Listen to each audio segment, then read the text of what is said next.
So hello guys and welcome back to Clarify Knowledge. और यार आज की इस वीडियो में हम करने वाले हैं mole concept as per the reduce syllabus of ICSE class 10 batch 2022।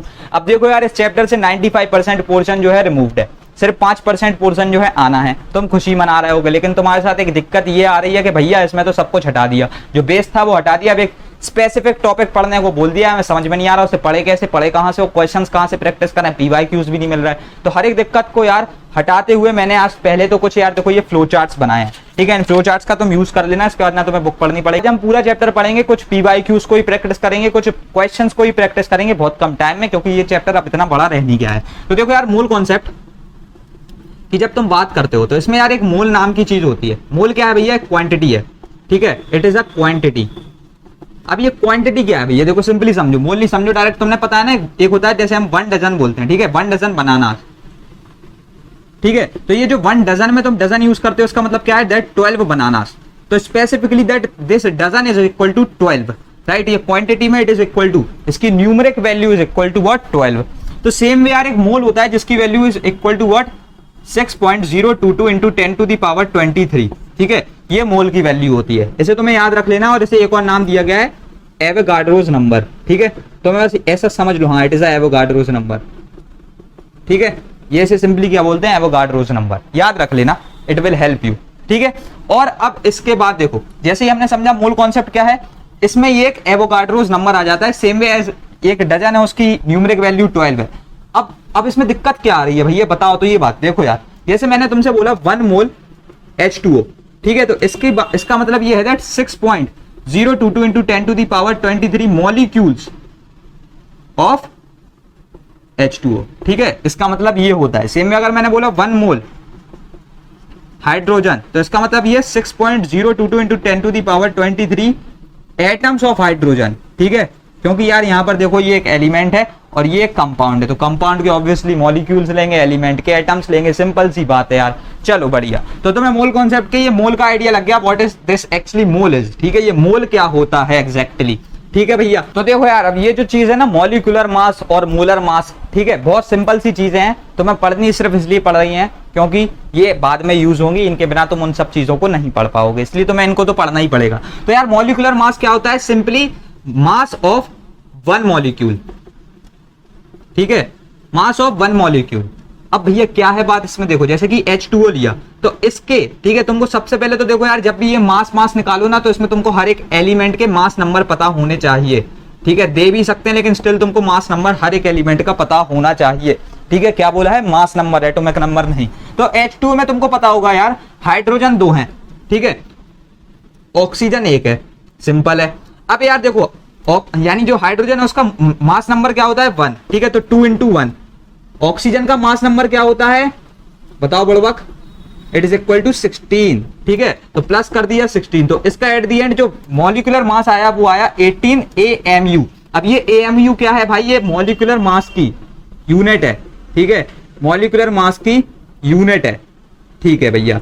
अब इसी का मैंने बोला, यही H2O का भैया आप निकालिए मोलर मास।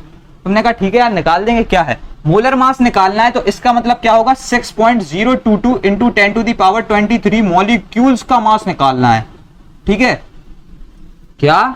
यानी हम इसका मल्टीप्लाई करेंगे यार, कुछ नहीं करना, ठीक है। जो तुमने यहां पर निकाला ना 18, सेम वे बस यहाँ 18 और AMU की जगह लिख दो ग्राम, ठीक है। तो मोलर मास होता है 6.022 into 10 to the power 23 molecules का मास, ठीक है। एक मोल का मास, मोलर में देख लो यार एक वर्ड आ रहा है ना मोल, तो बस इस मोल का मास तुमको निकालना है। और इसके बाद ये ग्राम में क्यों आया? क्योंकि इतने सारे मॉलिक्यूल्स थे, इस डेरिवेशन के चक्कर में तुम ना ही पढ़ो तो वो ज्यादा अच्छा है, ठीक है। बस इतना याद रखना, मॉलिक्यूलर मास हम निकालते हैं AMU में, ठीक है। मॉलिक्यूलर मास आएगा AMU में, मोलर मास आएगा तुम्हारा ग्राम में। अब एक और चीज भी तो है ना भैया, रिलेटिव मॉलिक्यूलर मास, ये क्या भला है? अरे यार ये तो और सिंपल है, ये जो है ना ये भी सेम है तुम्हारे, ठीक है, ये भी सेम है। जैसे तुमने यहां पर निकाला ना H2O का 18, तो बस यहां पर तो 18 लिख दो, इसमें नो यूनिट्स, कोई यूनिट है ही नहीं, यहां पर कोई यूनिट है ही नहीं। तीनों चीजें क्लियर है ना कि क्या होता है मोलर मास, क्या होता है यानी आपका मॉलिक्यूलर मास, और क्या होता है रिलेटिव मॉलिक्यूलर मास। तो इस पूरे चैप्टर में यार तुमको ज्यादातर मॉलिक्यूलर मास का तो यूज करना नहीं पड़ेगा, लेकिन स्टिल मोलर मास करना पड़ेगा। तो कुछ मोलर मासेस निकाल लेते हैं, कुछ पर्टिकुलर कंपाउंड्स के, ठीक है, कुछ पर्टिकुलर केमिकल्स के। अब देखो यार, मैंने यहाँ पर कुछ 4-5 केमिकल्स लिए हैं, इनके तो मोलर मास निकालोगे वीडियो पॉज करके, मैं तो निकालने ही वाला हूँ, लेकिन स्टिल यार अगर तुम चाहते हो तुम्हारी प्रिपरेशन अच्छे तरीके से हो तो वीडियो को पॉज करो और फिर निकालो। तो देखो H2O का तो पता ही है यार, 2 हाइड्रोजन है प्लस 1 ऑक्सीजन है, तो 2 हाइड्रोजन का 2 प्लस ऑक्सीजन का 1 16, तो इट इज इक्वल टू 18 ग्राम। ठीक है, मोलर मास निकालने बोला है मैंने, तो तुमको क्या निकालना है, ग्राम्स में निकालना है, बस इतनी याद रखना। ठीक है, H2SO4। ठीक है, अब NH3 का निकालेंगे यहाँ पर। तो अब देखो इसमें NH3 में एक N है प्लस 3 H है, N का होता है 14, मास नंबर प्लस 3 हो जाएगा, तो इट इज इक्वल टू 17 ग्राम। चलो बढ़िया। ठीक है, अब इसके बाद H2SO4 का निकालो भैया, कठिन सा दिख रहा है लेकिन कुछ कठिन नहीं है इसमें। देखो इसमें 2 H है प्लस 1 सल्फर है प्लस 4 O है। ठीक है, अब इसमें क्या किया, 2 किया, क्योंकि हाइड्रोजन का 1 होता है प्लस सल्फर का 32 होता है प्लस ऑक्सीजन का 16 इंटू 4। ठीक है, तो इट इज इक्वल टू 98 ग्राम। अब इसके बाद भैया CaCO3 का निकालो, और सिंपल है यार, ये तो तुम्हें याद हो जाएगा अब यार। ठीक है, CaCO3 में देखो एक Ca है प्लस 1 कार्बन है प्लस 3 O है, सिंपली लिखना 40 प्लस 12 प्लस 3 इंटू 16। ठीक है, तो it is equal to what, 100 gram. चलो बढ़िया। अब इसका भैया Na2CO3.10H2 है, मैंने कहा और सिंपल है यार ये तो। देखो इसमें क्या है भाई, तुमने बोला 2 Na है प्लस 1 कार्बन है प्लस 3 ऑक्सीजन है, और यहां पर देखो यार 10 मोल्स हैं किसके, H2O के। तो भैया तुम्हें 1 मोल का वेट तो वैसे ही पता है 18 ग्राम। तो यार थोड़ा सा टैलेंटेड बनो। ठीक है, टैलेंटेड नहीं टैलेंटेड बनो, और इधर पे क्या लिख दो, प्लस 18 इंटू 10, क्योंकि ठीक है 18 इंटू 10 क्यों भैया, क्योंकि भाई मेरे जब 1 मोल का यानी वेट क्या है 18 ग्राम है, तो दूसरे मोल यानी 10 मोल का क्या होगा 18 इंटू 10। अब इसके बाद आता है तुम्हारा मेन टॉपिक भैया, हमने रिलेटिव मॉलिक्यूलर मास समझ लिया, और इसके बाद हमें अब पढ़ना है क्या, वेपर डेंसिटी। क्या पढ़ना है भैया, वेपर डेंसिटी। अब वेपर डेंसिटी हो समझा दो, बाकी सब सॉर्टेड है, फिर क्वेश्चंस प्रैक्टिस कर देंगे। ठीक है, मैंने कहा अब देखो यार, ये जो वेपर डेंसिटी है ना, इसमें एक रिलेशन होता है, वो रिलेशन तुम्हारे सिलेबस में आना है। बहुत सिंपल सा फॉर्मूला है, लेकिन स्टिल मैं तुमको कुछ डेरिवेशन बता रहा हूँ। डेरिवेशन सिलेबस में इंक्लूडेड नहीं है, लेकिन मैं यार समझाना चाहता हूँ, तो तुम्हें अगर समझना है तो तुम देख सकते हो, वरना you can skip this part. ठीक है, चलो तो बढ़िया यार। देखो Vd जो है ना, इसमें बोलते हैं that vapour density is equal to mass of V volume of a given gas by mass of V volume of H2 gas. ये होता है सबसे पहली चीज जो है स्टेटमेंट तुमको लिखनी होती है। अब मैं तुमसे कहूंगा भाई इसमें तुम अप्लाई करो एवोगाड्रोस लॉ। ठीक है, तुमको नहीं आता है लेकिन स्टिल मैंने बताया यार, एवोगाड्रोस लॉ को जब तुम अप्लाई करोगे तो ये आ जाएगा मास of 1 molecule of a given gas by mass of 1 molecule of H2 gas. ठीक है, और सिंपलीफाई करें इसे, देखो समझना यार अच्छे तरीके से। ये तो तुम्हारी VDI सबसे पहले समझ लेना, VD किसकी, जैसे सिंपली O2 की VD निकाल रहे हो। ठीक है, तो O2 की VD में तुम यहाँ पर क्या कर दो कि गिवन गैस की जगह बस O2 रख देना। ठीक है, लेकिन यहाँ पर स्टिल अभी हम गिवन गैस के लिए निकाल रहे हैं ना, तो बस VD लिखो यहाँ पर अकेला, VD ऐसे फाइंड करते हैं। ठीक है, क्योंकि अभी हम रिलेशन डिराइव कर रहे हैं यार, तो मास of 1 molecule of a given gas. ठीक है, मैंने कहा यार देखो एक मॉलिक्यूल किसका है, ऑफ H2, तो एक मॉलिक्यूल में H2, तो मतलब क्या है यार 2 एटम्स ऑफ हाइड्रोजन। हाइड्रोजन के एक एटम का मास कितना होता है 1।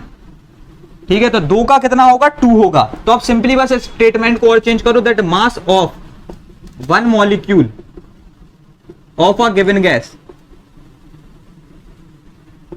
बाय 2, क्योंकि यार ये तो 2 है ना, ये तो तुम्हारा 2 है, it is equal to 2 only.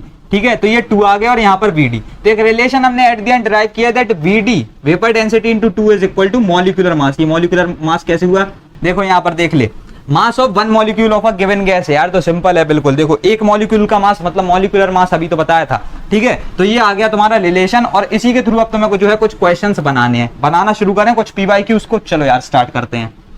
तो यार देखो ये एक PYQ है, मुझे ये नहीं पता ये कौन से ईयर का PYQ है, लेकिन still it is a PYQ, जो कि इसी स्पेसिफिक पोर्शन से पूछा जा चुका है, relation between vapour density and molecular mass. ठीक है, क्वेश्चन बहुत सिंपल है, स्किप करो, अभी तुम एक बार ट्राई कर सकते हो, लेकिन अब मैं स्टार्ट कर रहा हूं। तो यहाँ पर बोल रखा है calculate the molecular mass and VD, दोनों ही चीजें तुमको निकालने को बोली गई हैं, मॉलिक्यूलर मास भी और VD भी, इफ ऑफ CO2 ठीक है, of CO2 if 200 ml of the gas at STP weighs 0.4 gram.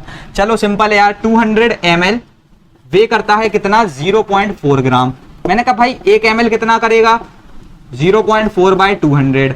चलो अच्छी बात है। तो भैया 1000 ml कितना करेगा, देखो यहाँ पर 1 लीटर बोल रखा है, तो कहीं ना कहीं थोड़ा दिमाग लगाओ, तो मैं 1 लीटर में ही इसे निकालना है। ठीक है, तो 1000 ml जब निकालोगे इसका तो क्या आ जाएगा, 0.4 बाय 200 इंटू 1000।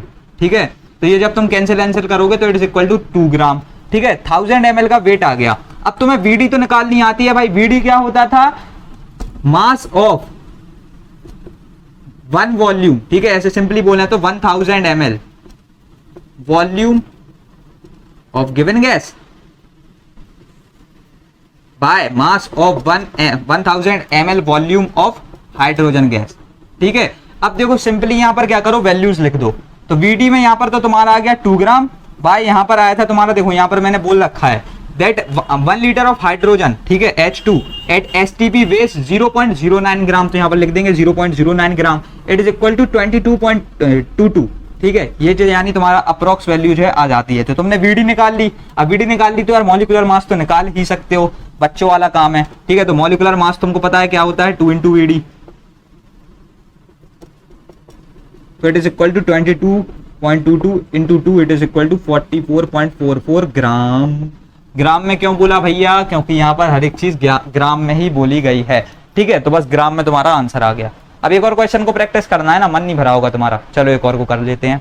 अब देखो यार, यहाँ पर एटॉमिक मास बोल रखा है क्लोरीन का। ठीक है, यहाँ पर एटॉमिक मास बता रखा है हमको क्लोरीन का। अब एक चीज गौर करना, तुमको वेपर डेंसिटी निकालने के लिए मॉलिक्यूलर मास पता होना चाहिए, एटॉमिक मास नहीं। ठीक है, तो तुमको लेकिन स्टिल इतना पता है दैट Cl वेज 35.5 ग्राम। ठीक है, 35.5 ग्राम। अब इसके बाद देखो, एक मॉलिक्यूल जो होता है ना तुम्हारा Cl का, ठीक है, Cl2 गैस होती है, तो इसमें 2, इसकी एटोमिसिटी क्या है, 2। ठीक है, 2 एटोमिसिटी है, तो मतलब 2 एटम्स होंगे। तो यार देखो Cl2 का क्या हो जाएगा, 35.5 into 2 which is equal to 71 gram. बढ़िया। अब इसमें से यार देखो तुम्हारे पास, अगर ये तो मॉलिक्यूलर मास हो गया, अब मॉलिक्यूलर मास है यार, तो फिर तो तुम VD निकाल ही सकते हो। VD is equal to molecular mass by 2, it is equal to 71 by 2, it is equal to what, 35.5। ठीक है, और VD की कोई यूनिट नहीं होती भाई, इतनी बेवकूफी मत कर देना कि VD की कोई तुम यूनिट बना दो। ठीक है, कि डेंसिटी की ही यूनिट लिख रहे हो ज्यादा हीरो बन के, लेकिन ऐसे तुम्हें कुछ करना नहीं है। ठीक है, समझ गया, बढ़िया। एक और क्वेश्चन प्रैक्टिस करते हैं। ठीक है, अब देखो यार, यहां पर बोल रखा है calculate the atomicity of gas X whose vapour density is equal to its atomic mass. ठीक है, यहां पर तुम चाहो तो RAM भी लिख सकते हो, रिलेटिव एटॉमिक मास। ठीक है, मॉलिक्यूलर मास नहीं बोला है, रिलेटिव एटॉमिक मास बोला है गैस X का। तो बहुत सिंपल सा क्वेश्चन है, लेकिन तुम्हें कंफ्यूज कर रहा होगा। ठीक है, तो बहुत सिंपल अप्रोच इसके लिए यार, देखो बहुत ही ज्यादा सिंपल अप्रोच है। पहले तो देखो VD is equal to RAM, ऐसा बोला है, RMM नहीं, रिलेटिव मॉलिक्यूलर मास नहीं, यहाँ पर बोल रखा है RAM, रिलेटिव एटॉमिक मास। चलो इतनी बात तो तुम्हें पता है। तुम्हें क्या यार एटोमिसिटी निकालनी आती है? तुम बोलोगे भैया बिल्कुल आती है यार, हमको मॉलिक्यूलर वेट दिया होता है। ठीक है, और फिर हम उसके बाहर रख देते हैं एटॉमिक वेट, तो पता पड़ जाता है कि एक मॉलिक्यूल में कितने एटम्स हैं। ठीक है, तो अब इसमें देखो यार, तुमको क्या है, मॉलिक्यूलर वेट जो है बता रखा है, नहीं बताया। मॉलिक्यूलर वेट देखो तुम्हारा क्या होता है, सिंपली तुम्हें पता है ना, molecular mass is equal to 2 into VD। ठीक है, और यहाँ पर एटॉमिक वेट, ये RAM तो तुम्हारे पास पहले से ही है ना, VD it is equal to VD, तो बस VD रखो, VD से VD कैंसिल हुआ 2, तो इसकी एटोमिसिटी क्या आ गई, 2। बहुत सिंपल सा क्वेश्चन था ना, लोग इसमें आधे आधे घंटे की कैलकुलेशन लगा देते, and it is a P/Q। ठीक है, आते हैं थोड़े से कंफ्यूजिंग क्वेश्चन। ठीक है, तुमको थोड़ा सा कंफ्यूज किया होगा, लेकिन स्टिल अगर तुमने अपना अच्छा खासा 80% ब्रेन ही इस पे डाल दिया होगा तो तुम्हारा ये हो गया होगा। ठीक है, तो एक बहुत सिंपल सा ही क्वेश्चन था। तो बस यार, तुम्हारा जितना भी चैप्टर था मोल कॉन्सेप्ट मैंने बहुत अच्छे तरीके से कवर करवा दिया है। देखो ये जो नोट्स हैं इसकी लिंक मैं यानी डिस्क्रिप्शन में डाल दूंगा, गूगल ड्राइव के थ्रू तुम इसे इजीली डाउनलोड कर सकते हो, और टेलीग्राम चैनल पे भी अपलोड कर देंगे। टेलीग्राम चैनल की लिंक ये है, डिस्क्रिप्शन में भी मिल रही होगी, लेकिन स्टिल मैंने बता दिया, t.me/प्रणय मिश्रा। और बहुत समय बाद में एक और बात बोलूंगा, इंस्टाग्राम पे भी फॉलो करो भाई को। ठीक है, अगर चाहते हो, हैंडल है नीचे, ऐसा कोई बहुत ज्यादा रिक्वायरमेंट नहीं है, लेकिन कर सकते हो। ठीक है मेरे भाई, तो बस यार इस वीडियो में इतना ही, मिलते हैं अगली वीडियो में। Thanks for watching.